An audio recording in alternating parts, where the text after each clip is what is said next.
Three, two, Watch The Fling Show one. live on YouTube Wednesdays, 8 p.m. Central Time.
The Fling Show.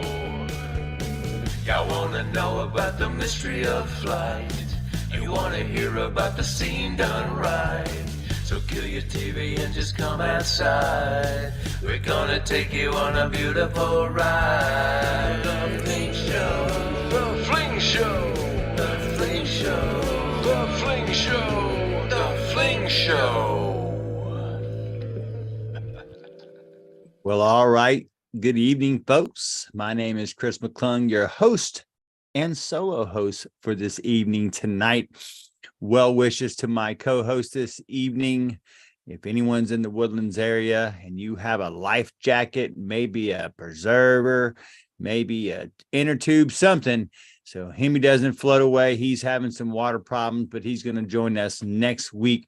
I definitely know he wanted to get into this show because of what amazing things happened over the weekend. But before we get into that, I'd like to thank our show sponsors, Lone Star Disc.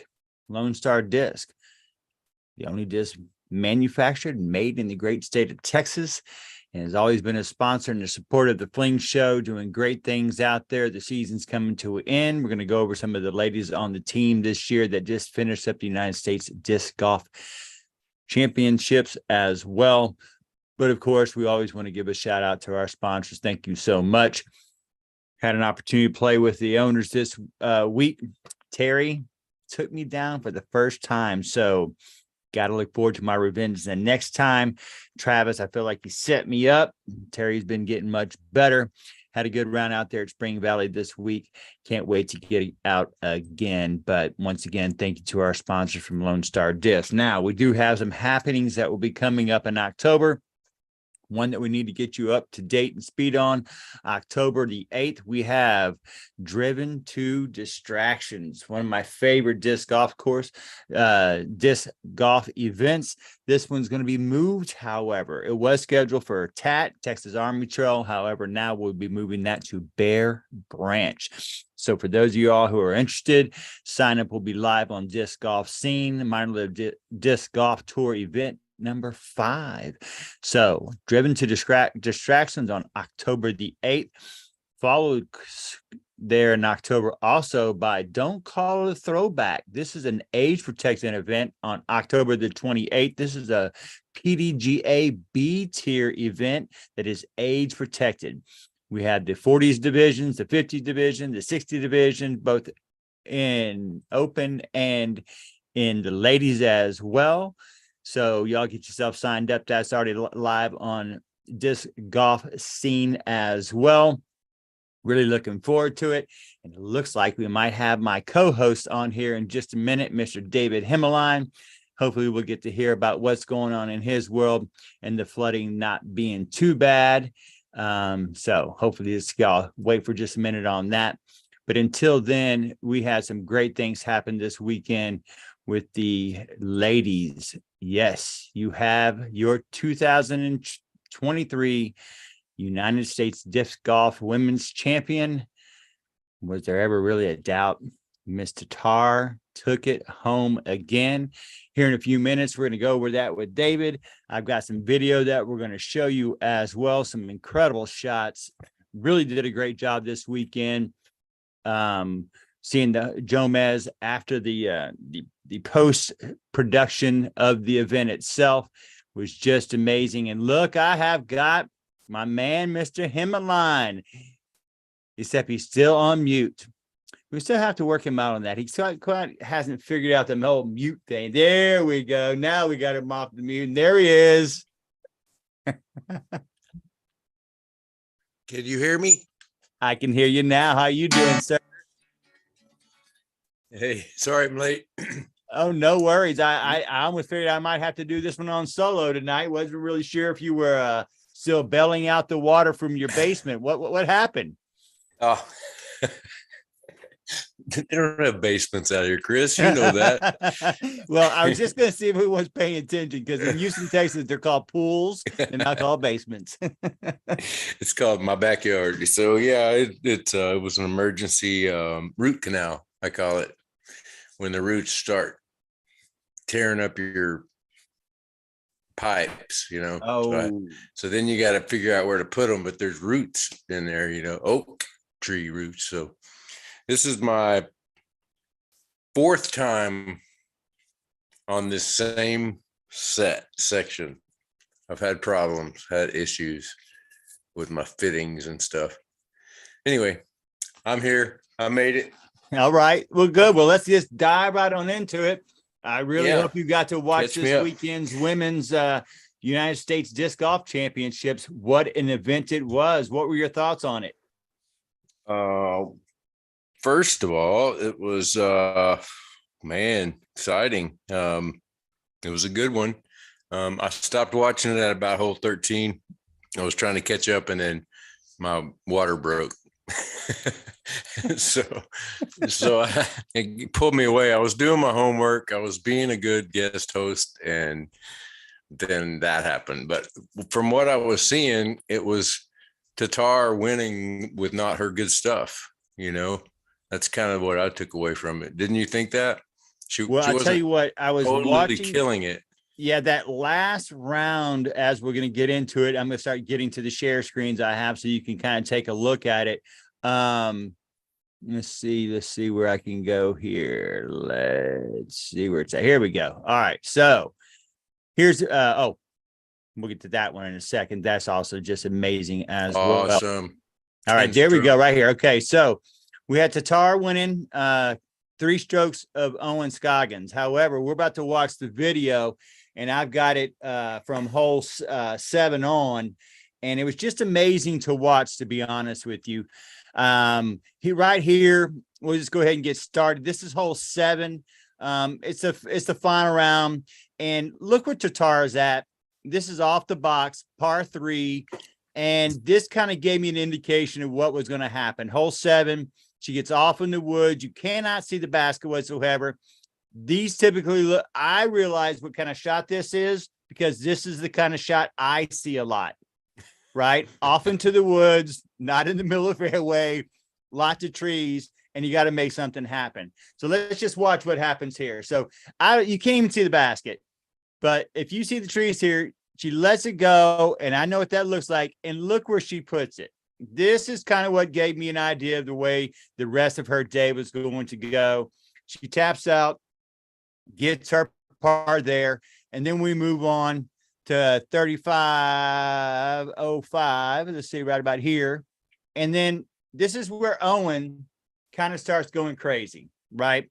She starts putting those birdies to, oh, here we go. We always have to have our advertisement. All right, there we go.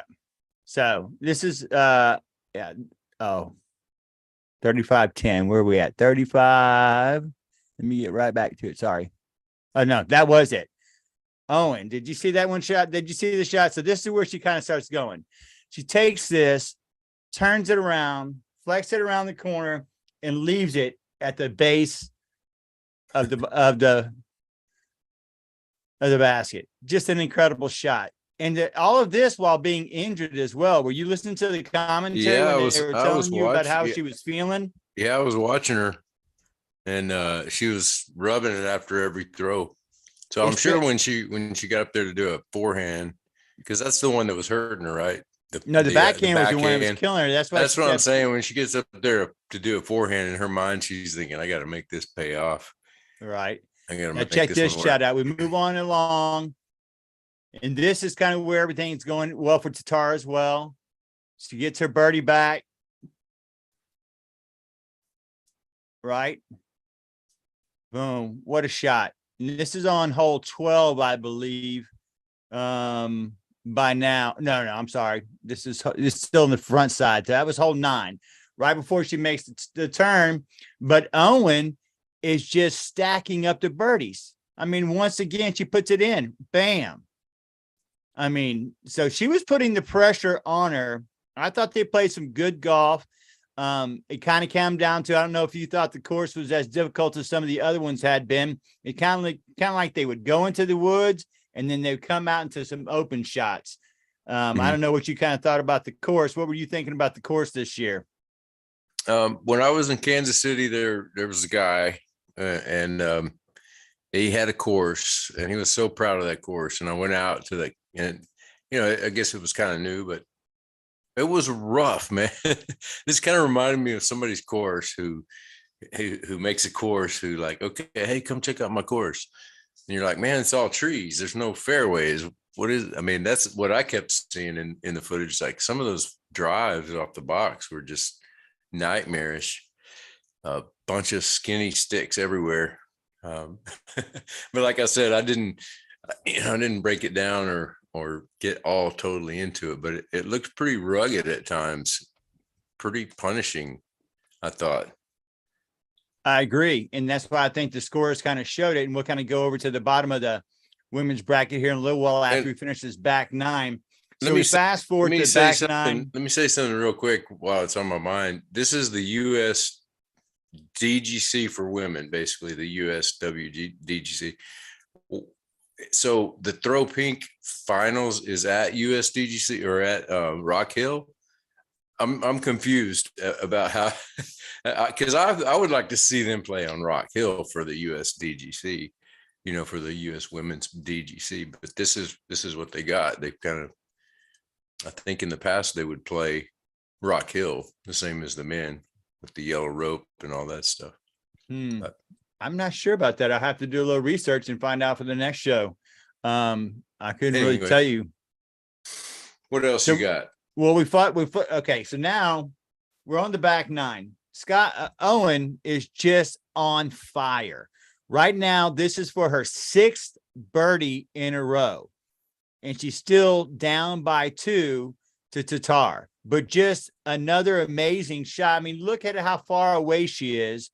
And still, tops in another birdie. But what I wanted you to look at here also, Hemi, is how impressed were you with the size of the gallery at this event? Yeah, that's great. I mean, it's arrived for sure. And also, what did you think about the purse being a $100,000 total purse this year as well? Mm-hmm. Yeah. Another commercial. So about 11,000 for Kristen. Correct. Yeah, we got that information here in a second. She's probably right about at 100,000 this year. So now we fast forward to hole 12. Owens at 6 birdies in a row. Tatar has got to keep up. She's gone a little bit to the right, a little downhill. These are the kind of things that I enjoy about putting when you get into these pro events. It's because look at her stance. You can tell that she's putting up. That's not even ground at all. And to still have the ability to sit here and concentrate. Look at that shot. Trees in the way as well. And what does she do? Puts it right in for birdie just to keep pace, because Owen is just putting him one shot after the other shot, right? I mean, it's just one after the other, because here's Owen right here for her 7th birdie in a row. Wow. How many pro tournaments have you played in, Hemi, where you've hit 7 birdies in a row? One. It wasn't even a sanctioned event. Yeah, that's good, especially on this course. I would like to know what that kind of feels like, to be honest with you, just knowing that you're sitting there and you're just eating this course up. So this is kind of the make or break right here. So we move on to hole 13 and the tee off for Owen after she's done 7 birdies in a row. They kind of get out into the open, pinched her off. She needs to lay it up here and just barely takes the OB roll out of bounds. Oh, man. And basically didn't know it at that time, but she knew that her birdie streak was over. And then Kristen stands up. We think she pipes it, but then she too gets pinches off on the right-hand side, which seems to be kind of something that was what was going on with this hole. So Tatar ends up having to pitch out to toss over to have an opportunity. And if I'm not mistaken, this par 4, this is going to give her an opportunity of still saving her par. And then Owen has to step up after going OB, right? And this is kind of the shot of the tournament for her to keep her in it. And just like money, she steps up and she nails it. But unfortunately, the hole didn't finish out the way that she needed it to. And if I'm not mistaken, this is where she bogeys, and then Tatar steps up. Let's see right here. I believe Tatar steps up here. Not that one. And then we step up one more. Oh, and it's a top for her par saving. She gets a bogey. Tatar steps up. Two-shot swing right there. And for all intents and purposes, that right there seals the deal. She doesn't know that at the time, but that's how one mistake ended up losing it for her, which was not losing it for her, but kind of just took her out of the money at that time, because we move on up to 22-15.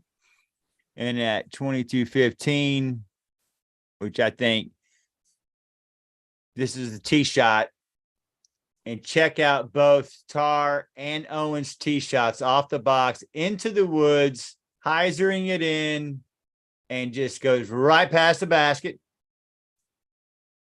Sets up for a nice birdie shot there. Owen steps up under pressure, knowing she's 3 shots back now, flexing it through, hurt elbow and everything. Just leaves it just a little bit short, but right into birdie spot again. We fast forward to 2,400. This right here pretty much seals the deal for Tatar. She nails another birdie shot, takes the lead. But what is disc golf without just a little bit of luck? Because you know as well as I do, those final few holes can really get to you. So we move up to probably Tatar's. Oh, goodness gracious, how many advertisements are we going to have to see today, Hemi? Lots of them, lots of advertisements. We only have a couple more to go over, but this one that I want you to see is when every disc golfer always complains that, oh, the guy that I'm playing with gets all the luck and I never get all the luck. This might be the one time where Tatar really benefits her, because right now she's on a par 4. She threw short and she got to go through this gap, and she goes right through the trees and still gets her distance from it. And that right there allows her to finish out the hole and save her par. And look how sweet Owen is. Gives her a high five and everything. They're in competition, 3 strokes back. They're on hole 16, 3 holes to play. And she's still kind enough to do that. I thought that was quite impressive. And then this is what I thought was really, really the big part of the tournament. And the announcers were really talking about it because this pin placement right here, you don't realize how far it drops off for the putt. So this is that part right here that when we were talking to Yeti and it was like red light, green light. Red light, green light. Yeah. Okay. Now let me ask you a question. You're 3 strokes back. However, you're only 1 stroke in front of third place. You got 3 holes left to go, and Owen is out probably right outside circle 2, but she's really been putting great. But you can see the drop off because you can see the people in the background, and that hill just rolls down. If I'm not mistaken, there's OB back there as well. So, Hemi, what are you doing here? You have an opportunity to go for the win, or it's the placement. What are you doing? Red light, green light? If I'm me or if I'm Owen? If you're you. If I'm me, I'm probably gonna lay it up. I hate comebacks, man. They frighten me, you know. Or if I did go for it, it would be kind of a loft sort of half go at it. So not really going for it. No, I'm gonna have to say red light. So, but I know Owen's gonna. Oh yeah, she red lighted it. Up. Yeah, she knew that was inside, and so Kristen has an opportunity right here. Also, red light, green light. You see now the severity of the drop behind them much better, right? Yeah. So, Kristen, I think she lays up 3-stroke lead, and that is like right on circle's edge 1, right? You would think for sure she's going to go for it. What does she do? She laying up. Yeah, laid it right up. That's kind of a whole design issue there. I guess it could have been more exciting had they been a little bit closer, but the hole kind of dictated that shot. I think the Agreed. Hill, because like you said, you don't really notice the severity of hills, which is one issue we have with watching disc golf. I mean, look at that. You can tell right there how severe that hill is. Just that is a hard putt for you and I, most people. She's going back up, so that's a much easier shot. So we move on up to what I think is probably one of the most beautiful shots that they did this weekend. And this is hole 17, the tee box shot. And I really want to commend Jomez. This probably was one of their best visually done golf tournaments. I was really enthralled watching it visually. I thought they captured the course, the crowd, the players. I loved the front shot. They had a lot of front shots of the players on the tee box where I really, really enjoyed that they didn't just show every shot from the back, right? However, at the final release from the back, so you can see how the disc goes. But this to me was just a beautiful shot and a beautiful hole. Hemi, tell me what you think about this hole here. Fun. So she just steps up, hole 17, 3-shot lead, parks it across the wire. And then Owen. That looks like a fun hole. I like these kind of holes. I do too. Yeah, that's good. And they give you, and just think how beautiful that shot is. I mean, they really captured the shot here very, very well. I was very, very impressed with them. Owen, like the true competitor that she is, she stands up, steps up right afterwards, if I'm not mistaken. Yep. And check this out, Hemi. Backhands it. Her elbow's been hurting. You can tell when she lets it go. But what does she do? Just leaves it inside circle 1. They both take their birdies. And so we move on to the final drive at 33:45. Let's see what that is. So we come up here. The final drive. Look at that, hole 18. Now you're talking about a tough drive for a finishing hole. Look how tight this hole is, Hemi. Isn't that beautiful? Yeah, I like it. Good lefty hole. So Tatar hits, but that's not OB. That's unplayable lie. So she ends up just stepping back so she doesn't take a stroke there. But obviously where she landed there, it's going to make her take a stroke anyway to finish out. But Owen still just parks that Wraith, I believe is what that was, at her destroyer. I think that might have been her destroyer. And then, of course, we just come up here and we finish up with the final putts. But just an incredible round, great competition. I love the final shot by Owen. Check this out. This is her putt. Oh, goodness gracious. That's her I'm gonna have uncle. to pay for this advertisement or something. That's just amazing. So Owen steps up for her final putt on 18, solidifying second place, taking it solo, and check that out. Just drains it. Ooh, sneaks it in, am Sneaks side. it right in. And that's no give me. I mean, that is a long uphill putt. And I just thought that that was awesome. Here, I thought that King would let she'd putt out and let Tatar take the win, but she didn't there. King puts out final, but there it is right there. The 2023 United States Women's Disc Golf Champion, Yep. Miss Tatar. Now, you also notice the first time everyone swept every single major. Did you know that? This is the first time a female has swept every major. Yep. That's what I've been saying. Paul, sorry, Paul. The next Ken Climo is Kristen Tatar. I don't see it. Anybody challenging her, you know. One thing, you know, Own her injury really highlighted it, but I think it's true of a lot of players on the tour. Didn't it seem kind of tired? I think Brian Earhart mentioned it, and because he's out there picking up the vibe of the scene like nobody else. Does great coverage, and he was talking about it. People are tired and they're pushing it. You know, these guys are on the road doing it. They're rock stars, and it's showing up in injuries. You know, it seemed like more injuries than I've ever noticed in the past, or I guess I just never thought about it, how it relates to those guys out there on tour, man. They're constantly battling the injuries. So, and that's kind of funny that you say that, because this on, I guess it was Tuesday when I hit you up to go play and you weren't able to go play. I ended up going and playing with Travis and Terry Dillard. And that's what they were talking about with their team. And that's what they had mentioned about Macbeth, saying that that's why he throws 80%. He said, if you can't win by throwing 80%, you're not going to last out here. It's just too long and grueling. On board with that. You know how I am. I started liking the flippy stuff, and the tumbleweed's perfect for that. The Harrier, the Growler, you know, just perfect for that 75-80% shot. I think Agreed. I do that. I think I'm there. And look at Own, you know, I said before, she throws hard. That girl throws 100%. You know, she rips that disc, and now look what's happened. That's tendonitis. That elbow for sure. Yeah. So let's look at the finals for the women's pro open and look at some names that we might have passed by. First text that you see there is Valerie Monajandro out there from San Antonio, Texas. She got 7th place. Great showing there as well.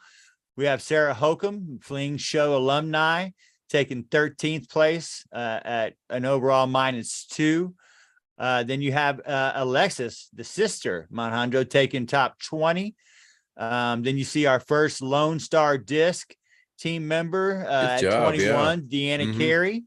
Also been on the show as well.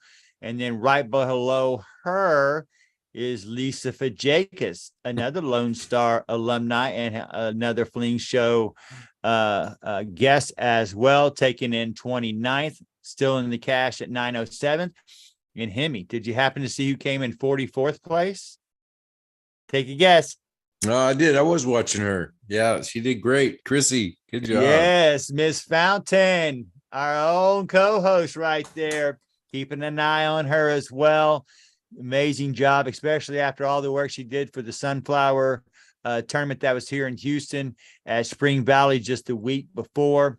A lot of work she's really putting in there, but very proud of Chrissy coming in 44th. Excellent. And then my teammate at 53rd, and also another Fling Show guest, Jill Norwick, came in 53rd, which I thought was quite impressive. So just right outside the money, but still a great finish, almost into the top 50. But just a great event for the FPO women. But that gets me to the other divisions, Hemi. And I know that you saw this. How proud were you to see? Let's see if I can pull her. Where'd it go? Come on, guy, get out of the way. There we go, right there. Let's get this one. Okay. Why did it do that to me? Hemi, why? Why? Drum roll. I don't know why this has to be so difficult. Maybe I just go down here and we'll do it this way. There we go. We'll go to the FPO 40. Once Jen again, Allen. Stephanie Vincent came in second place. Jen Allen, both have been on the show before. Serenity Madison on the show before as well. 3 in the top 5 have been on the Fling Show. So congratulations, Serenity, Stephanie, and Jen Allen as well. But this is the big one. Is this like her 5th championship, United States Women's Championship for Des? I think so. I'm gonna have to go back and check it out. Yeah, I'm not sure. Isn't she like 3-time worlds? I think so. You may And be then look at counting this. She took it counting 10. majors. She's I up by know. 10. I know. Woo, man. over Juliana Korver, who is no joke either. Another Hall of Famer. I mean, 2 Hall of Famers going at it in that Pro 50. Oh, that's amazing. Amazing. I mean, just great to see. Talking about Congratulations, fighting Des. back from injury, you know. Oh, that's why we got to get her on again. Be her 3rd time. You know, that's going to upset Jay because Jay's only been on once. But we're going to have to get Miss Des back on the show again. What do you think? I'm down. That's all right. Great. Congratulations, Des. How far did you go down, Hemi? Did you happen to go all the way down to the FPO 60? I have a hunch. Did you see who came in 5th place right there? Miss Andy Young. Right on, right in the last cash. Yes, last cash. But it looked like a battle there. Look at that. Years Look old. at that battle between everybody behind Reniki. Pam Reniki. Yeah. Ofilage. Yeah, just amazing battle. You're right. I mean, you're just talking about 2 strokes separating 2nd to 5th. Yeah, that's podium top, 8 people there, podium opportunities. That's pretty cool. I know Susan Simmons, that's Suzette Simmons. She's a Kansas City girl in the 7th place. Used to play with her back in the day. Mm-hmm. Yeah, it's great to see. Awesome. So that leaves us with just one more event left. You see when it's at Thursday through Sunday, October the 5th through the 8th. You can catch all the action for the United States Disc Golf Championship for the men's division. And then there's your throw pink that you're talking about, Hemi. The Women's Disc Golf Championships 2023 throw pink. We're going to have to figure out why there's a difference. I don't know. Or if it's the same. Interesting. I think the Very throw pink. interesting. I'm thinking the throw pink. They definitely play Rock Hill. That's my guess. But anyway, Anywho, looking forward to that one. I like watching. Like when we did Texas States, and I was able to score some rounds volunteering, and I got to see the course. Wouldn't that have been a better experience had you been to that course in Carolina, Burlington? Where you know what the hill feels like, it's hard to, to paint that picture. It was hard for the players. That's what the commentators were saying about the players. They go that they each wish that they had a few more days out there to really understand where the landing zones. And as well as I do, you start playing that hilly golf, the landing zones are the most important thing. I mean, if you don't know where to be and what side to be on, that's just strokes that's added to your game. So very impressed with the ladies this year. Very impressed with Tatar. Congratulations. An incredible thing to witness. I think we saw history. I mean, I know we saw history, first woman to ever do it. But I don't think she's done. I think that she's got a lot more left in the tank as well. She's probably ready for a break. There you go. Cash in on this last one and go back to Estonia. If anyone deserves it, she deserves it. Oh, yeah. Great champion. All right. So, Hemi, been enjoying our music conversation. So I've got a few more bands. I got 2 more bands for you. But before we get there, let's kind of fill the folks in on our picks that we've done so far. Oh, those are my picks. Let's get to Hemi's picks here. Here's Hemi's picks right here, because that way we'll see who they are. So far, we've done The Cure, we've done Radiohead, and The Church. And Hemi's 3 albums that he's picked, that he's telling you that, hey, if you got an opportunity, that these are the albums you need to listen to. You need to listen to Faith by The Cure, Rainbows in Rainbows by the Radiohead, and which one is that by The Church called? I don't recognize the cover there. You may have picked the wrong one. Oh, I thought I that was was thinking one. Starfish. Oh, I thought Starfish was mine. I'm sorry. So you did pick No, Starfish. I wait. thought this was the darker of the 2 albums, that their first albums that they had made. I can't see it. I can't see what the name of the album is. Yeah, let me get out of your way. How's that? Can you see it? Mm. No. Nope. Now you just see yourself. I think maybe I went back on off of full screen for some reason. Here, how about this? If I just get there we go. Two-person view. There we go. I don't know if that's too small for you, huh? Yeah, I don't recognize the cover. That was their first album. Was it? That they made? I'm sure I know some of the songs. I just back in the day when I was first discovering the church, we just go up to the record store and steal my favorite cuts from he would let me record on his deck cassettes off of his album. You could pick any album in there. Yellow Rose Records, San Angelo, Texas. Awesome place. It's where you see that bass right there, that thing. I do. Oh, yeah. That's where I got that from. I don't even know the guy's name, but anyway. All right. So now I picked 2. I'm not, until they got to, Starfish. I think Starfish was definitely their white album. White album. I love how you said that. Okay, so now we have 2 other bands. One you're way more familiar with than I am. I mean, I know I'm like pubescent when it comes to this band, and I think this might be, you'll have to tell the viewers or not, if this might be your favorite band of all time. I'm not sure. But let's go over Talk Talk, Hemi. Yeah. And where you rank these albums. Are you familiar with these albums here? Definitely. Yeah. I know the one. All right. So let's get into the side view so you can see them all at one time. Kind of walk me through these albums. What kind of sticks out to you? Do you have a couple favorites and one that might stick out more than the rest? Okay. What's the one on the top left?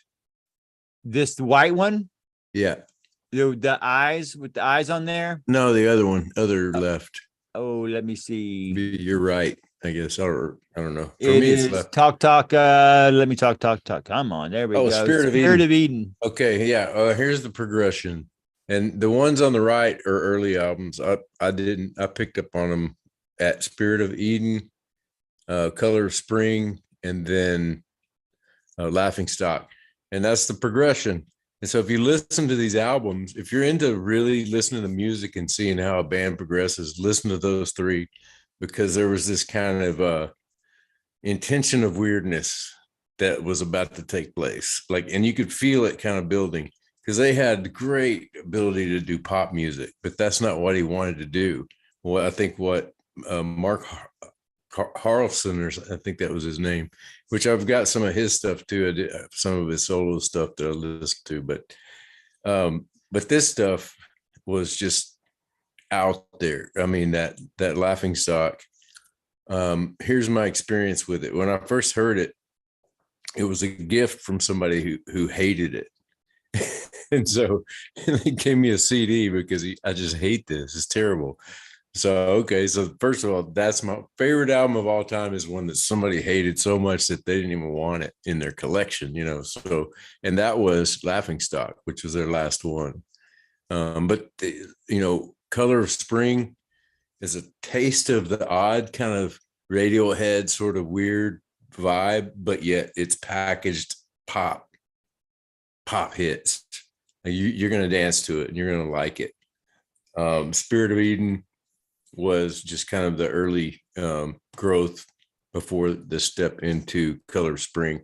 But Laughing Stock was when they just said, we're going to do what we want to do now.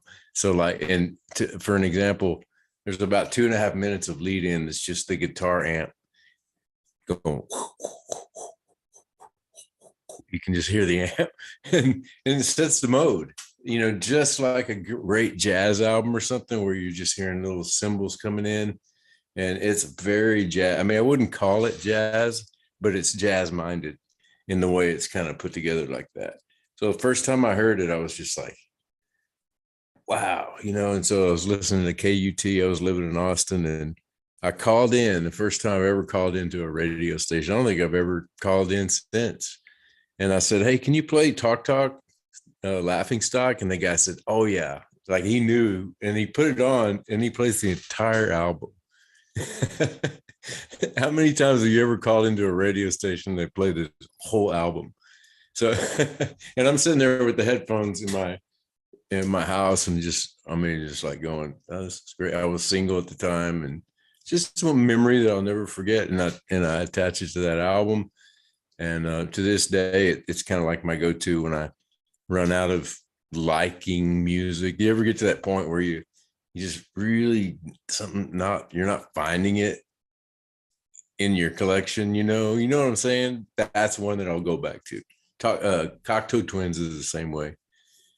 Or, sometimes it has to be a jazz album. It has to be Miles Davis or, Coltrane or something, Bill Evans or something like that, where when I get that tired of music feeling, what is that? You just kind of get worn out from your collection. So it's kind of like your disc. It's the same stuff over and over. I got the same thing playing in my car all the time, so this is my go-to.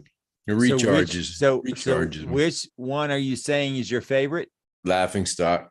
Laughing Stock. Yeah, I know that was a long explanation. No, I just want to know. I just want to make sure, because I know that you liked all three that you said, and we'd listened to them on the road, but I didn't know which was your favorite. So Laughing Stock is your favorite. Yeah. Laughing Stock. That's awesome. Amazing. So like I said, now this other band that I have for us to kind of go over tonight is one of my favorite bands of all time. I have to kind of put them up in my top 10 for sure. This album that I pick out from them is in my top 5. But as far as the band goes, they're in the top 10. Once again, another 80s band. I believe Talk Talk was late 80s, if I'm not mistaken, correct? Yeah, and all those came up through the 90s, I think. Right about 1990. I'm guessing that's right in the 90s. Yeah. They started in the 80s, but I think those 3 albums were 90s. But before I bring this band on, I have a trivia question for you. Okay, Hemi? See how much you know about the band called The Cult. Okay. True or false, Hemi? You ready? You see if I get us a side-by-side view. There we go. True or false, Hemi? The Cult was officially called the Southern Death Cult and Death Cult before becoming just The Cult. True. Kind of a trick question. As Ian Astbury put it, because I had to do a little research on it, because what I thought was to be true, and I would have said exactly what you said in the past, while they did name, in theory, the band, the Cult, the Death Cult and Southern Death Cult, they never actually did any performances and only did studio work. And at the end, when they became the Cult, they then used all of those pre-recordings to make both the Death Cult album and the Southern Death Cult album. And there's only one person that sings in both of those albums that is still with the original founding members, and that's Ian Astbury, the lead singer. So really? None of the members stayed with Ian to become the Cult as you and I know it, who's had quite a few different members as well. But Death Cult and Southern Death Cult was actually just some pre-recordings before the band became the solid members that we know of today. Thought that was quite interesting. Now, since we're here with the Cult, that's going to lead us into, like I said, one of my favorite bands. And now you have to make your choice, Hemi. I gave you 5 choice of albums from the Cult. Okay. Sonic Temple, Electric, Dreamtime, and Ceremony. And of course, the mother of all albums, Love. So if you're going to pick an album for someone to listen to the Cult, which one are you grabbing? I don't know, man. This is your expertise. I'm going with Love. Whichever one has Rain. That's Love. Sanctuary and Rain. Sanctuary, yeah. Yeah, Those are like anthems for my clubbing experience.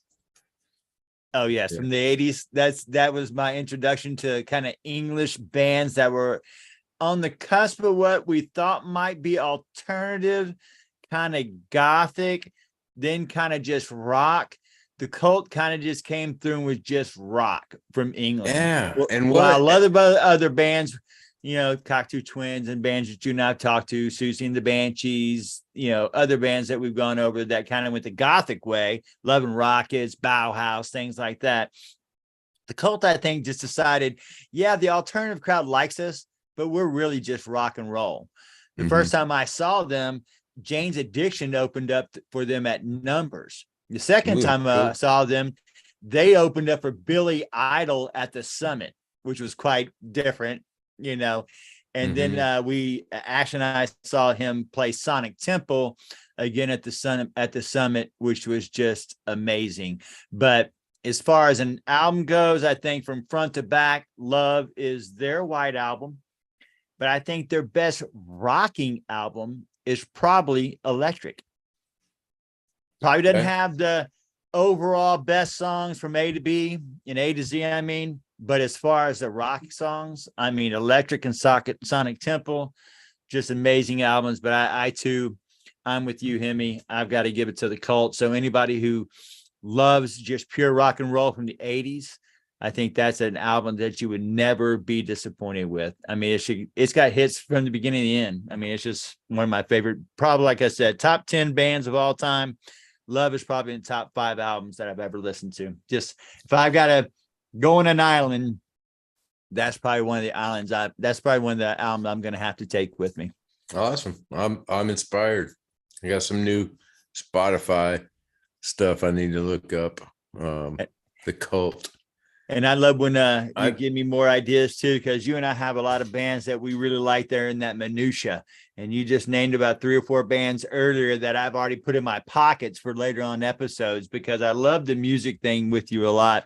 But one thing I was going to ask you about the Cult, what part of the Cult was it your favorite part of what they were? Was it the guitar with Duffy? Was it the drive with the drums, or was it just Ian's voice? What was it that captivated you about that band?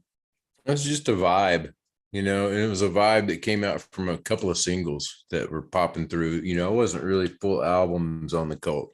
My full albums were different, than rock and roll. I'd kind of gone through my rock and roll in the 70s. It was like classic rock and all that stuff. So I was kind of tired of it, and they came in like a bright spot. They brought rock and roll to alternative is what they did. And why it was accepted by the alternative crowd was their vibe. They created a vibe. And so that way they could still rock out, and it didn't sound like they were trying to be metalheads, which is, I got no problem with metalheads. You know what I'm saying? They fit a niche that like nobody else did. Agree, because they were like that. They were the rock that Dead or Alive was the pop, right? Yeah. But yet when you looked at them, the lead singers had a lot of striking similarities, besides the patch on the eye for Dead or Alive. But, tall, long-haired, dark-haired, really rock, great voices from both bands. Amazing vocals. Just 2 different styles of music. But I think Ian also, he just kind of carried himself like a rock and roll star. He just like he was a front man's front man, and he had the voice to go along with it, and the band had the chops to play. And true story about this, on the Love album and on Electric, the drummer's name is Matt Stornstrom. Who he became famous for playing with? Probably one of the greatest American rock and roll bands of all time. Stone Temple Pilots. No, I said greatest. Not that I don't like Stone Temple Pilots, I do, but they are by no means the greatest. Think about that time period. That had been the late 80s. Bruce Springsteen. I don't know. Welcome to the jungle. We got fun and games. Yeah. Okay. All right. Guns N' Roses. Oh my He ended up God. becoming the drummer for Guns N' Roses. He left the cult after 2 great albums, and then was the drummer for Guns N' Roses. I didn't know that. That drummer, that the first one they had, obviously they had a few of them, had a drug addiction, not like the other members did not as well. But he was the first one kicked out, was the original drummer of Guns N' Roses, and Matt was the one who replaced him. That's and funny. I thought that because when I went and saw them in Dallas, I saw Guns N' Roses in Dallas with Ashley, and I saw Guns N' Roses at the Summit with Ashley with Soundgarden, and he was the drummer at both of those shows. That's cool. What's funny is like you're like totally showcasing how little I know about music. I appreciate it. Whoa. Wait, hey, we were at where was this? I can't remember where I was, and somebody was playing oh my God.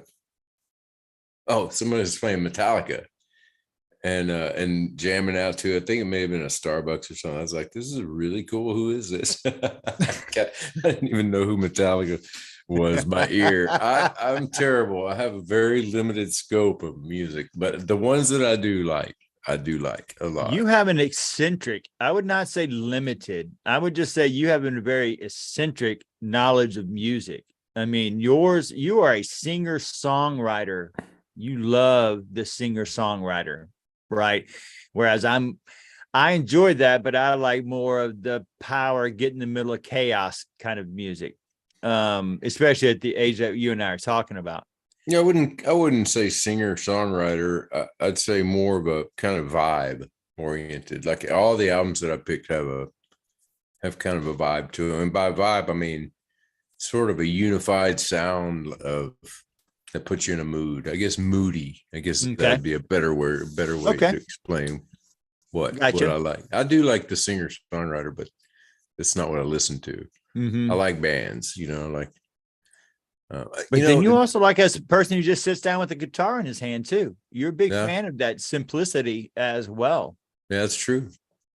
I mean, because I like it when I like when a band does that. Like say when the Beatles, when they do Blackbird, the instrumentation on that is really sparse. It's just like a little pop, like a click. That's the beat. It's like a blackbird singing in the dead of night. And that's it, and he thought it may have been like a finger snap. I'm not sure what that is, or it may just be a metronome. But anyway, go back and listen to that. I like kind of when somebody takes their time with an intro and it kind of sets it up and they don't hit you over the head. They create a mood. I think that's it. Radiohead does that all the time. That's why I like some of those 70s bands. So those 70s bands are like that, where they take so long to get in. You think, yes, and bands like that who just it's the intro. And I love that thing that they showed one time on, I want to make sure I give it to the right guy. I think it was the lead singer. Oh God, what's his name? The greatest lead singer of all time next to, he's died, gay guy. I can't think his name. Come on. We are the champions. Freddie Mercury. Freddie Mercury once said, because they told him that his songs were too long, he goes, how can you say it's too long? Is making love doesn't take more than 7 minutes. Right. Because they wanted all those songs to be in that 2.5 to 3 minute range and things like that. And he was just like, they broke the rules with Bohemian Rhapsody. Yes, he was just like, they build into it and they build it up and they change the mood. But like you said, Radiohead is another band that does that. They start one way. The Cure does it a lot too. Yeah, the in-betweens and the movements and things like that are really entertaining. And I agree with you. Those are the things that I enjoy in music as well.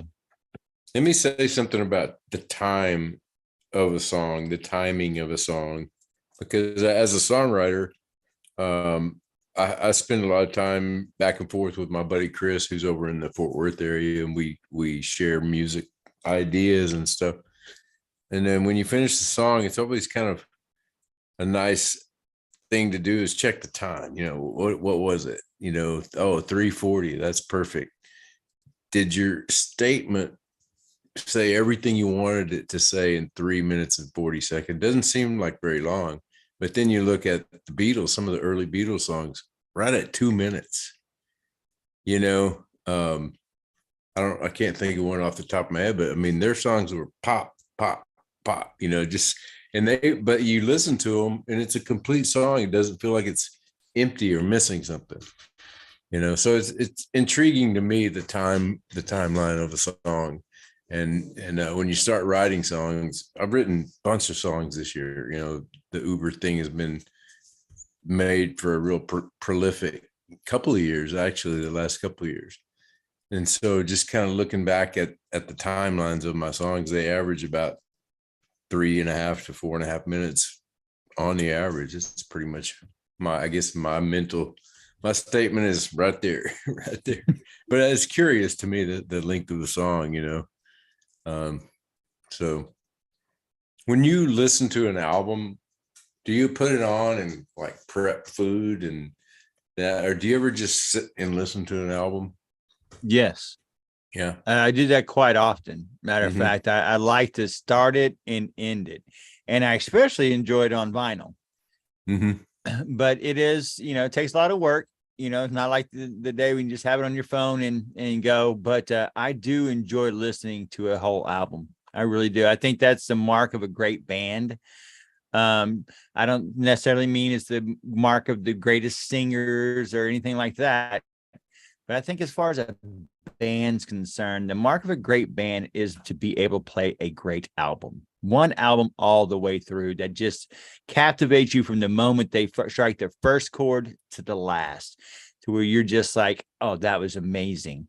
Mhm. Rage Against the Machine's first one was kind of like that for me.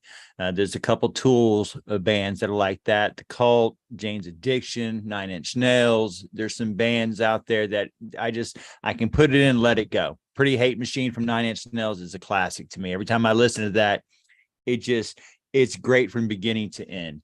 And it takes me where I need to go, and it starts me good, and it gets me all worked up to the end. And by the time it's finished, I'm exhausted. And then there's other bands I would love to listen to that do the exact opposite, that are jazz. And you've introduced me to a few. I loved the Bill Evans when you said that, one of my favorites as well. So, Yeah.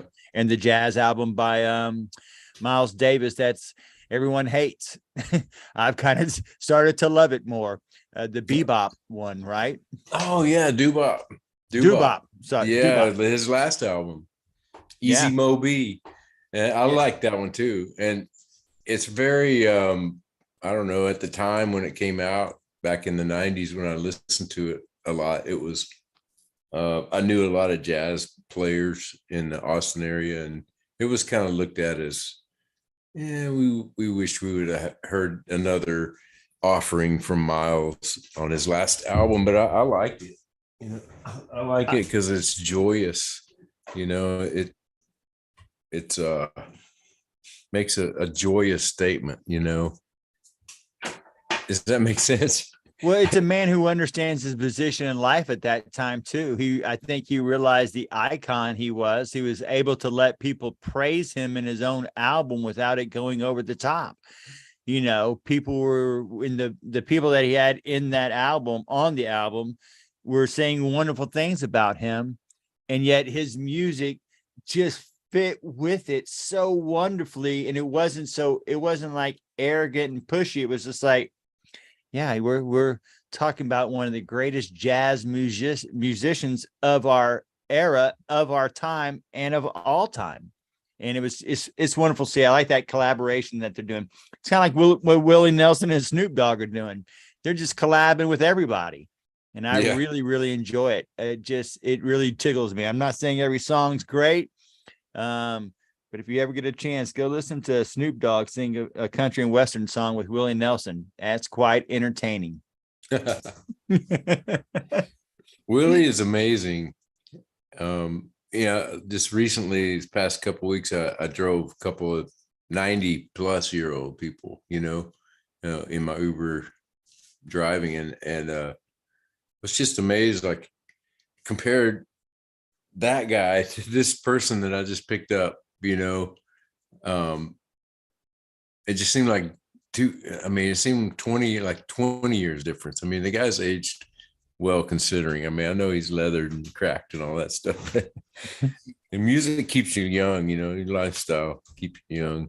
George Clinton. Oh my goodness. You and I were both looking at each other like, how does a man who's almost dang near 80 years old still have that much energy? Yeah. And we're I'm not out in the yeah, I mean, he bar. had I'm about passed out at the bar, but I fall down, can't stand up, and didn't even have a drink. But yeah, just amazed at how much energy that man had at the age of 80 years old. And you and I see other people who are that age, and we're like, oh, you're not George Clinton. I mean, that man was having a good old funky time. Yeah. I heard Willie's what's it called? Help me pick up the pieces. I think that's what it's called. Mm-hmm. Rick Rubin's. No, it was Daniel Lanois produced. So go and check out. Enter Daniel Lanois. He produced U2. He produced a bunch of iconic albums, but that interview with Rick Beato, if you want to check out a great podcast, check out Rick Beato. He was a music producer, sound guy, musician, recording artist on a bunch of different albums. And he started doing this podcast, and he'll have people like Daniel Lanois. But that interview with Daniel Lanois is my favorite bit of musical history. He tells stories about Bono. One of my favorite stories he told about Bono was he hung out with him a lot. I think he was responsible for Joshua Tree, that kind of thing. Rick Daniel Lanois is behind the scenes of a lot of great albums, a lot of iconic albums. But he said Bono's the kind of guy who can pick up a guitar and rip out a lead and play every note wrong, and it's perfect. And he said that's because he's a singer. He knows how to sing the notes. He may be wrong on what the note is and how they work together, but he can make it work. It's kind of like Willie Nelson. If you've seen him live, you know what I'm talking about. Willie's like, he's all over the place. I mean, he comes in not on the beat, but as soon as he comes in, it's his beat. It's like it works. That's the magical. That's the quantum side of music. If you can do that kind of stuff. So anyway, go check out Rick Beato interview of Daniel Lanois. Yeah, I'll send you the link. Yeah.